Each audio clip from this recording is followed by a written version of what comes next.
Il n'y a pas une minute à perdre. Les jeunes feuilles de thé doivent vite être cueillies.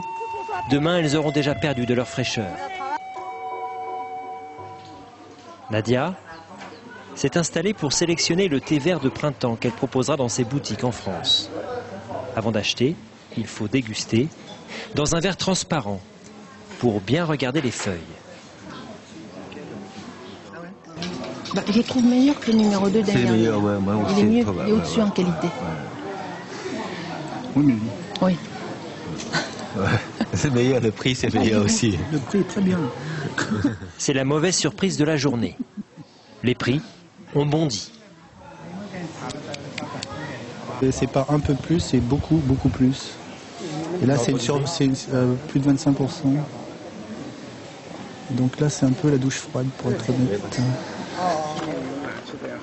On ne peut pas discuter.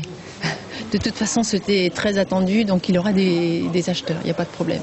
Le paradoxe qu'il y a, c'est que vous avez quelqu'un qui vient dans le thé, qui est dans sa première année dans le thé spécialisé. Il va venir chez nous, si on lui fait goûter ça, il va trouver ça mauvais. Trop subtil. Voilà, il faut déjà avoir le palais initié, parce que dans le thé, dans le monde du thé, plus on monte en qualité, plus on a des saveurs délicates, très subtiles. Donc il faut que le palais s'affine justement, surtout en passant par les thés verts et à la délicatesse des grandes récoltes de printemps. Ils achèteront finalement 1 kilo de ce thé haut de gamme qui sera vendu en France au même prix que l'an dernier, 150 € les 100 grammes.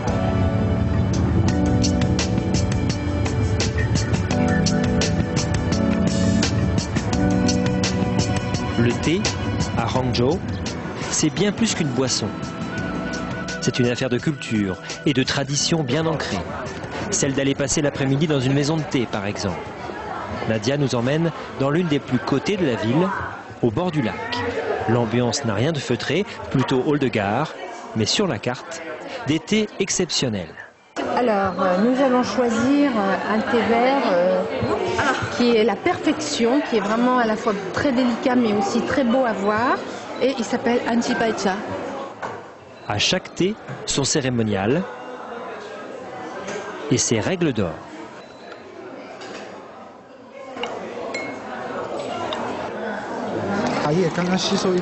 Si je ne réveillais pas d'abord les feuilles avec un peu d'eau, le thé servi ensuite ne serait pas aussi bon. Là, les feuilles s'épanouissent d'abord et quand je verserai toute l'eau, cela donnera un thé au goût prononcé.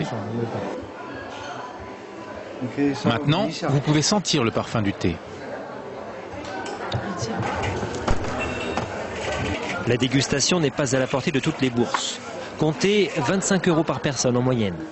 Bien plus cher qu'un repas au restaurant. Et la salle est pleine. Quelques habitués et beaucoup de touristes venus en novice. C'est vraiment très bon. Il ne faut pas hésiter à ajouter plusieurs fois de l'eau, tant que le thé a du goût. C'est très parfumé. Même avant de le boire, juste en le sentant. Après l'ouverture économique du pays, on a vu ce type de maison de thé ouvrir un peu partout. Surtout ces 10 dernières années, c'est devenu très à la mode. C'est sympa. Quand on a beaucoup de stress au travail, ça permet de se divertir en buvant du thé, en discutant avec les amis.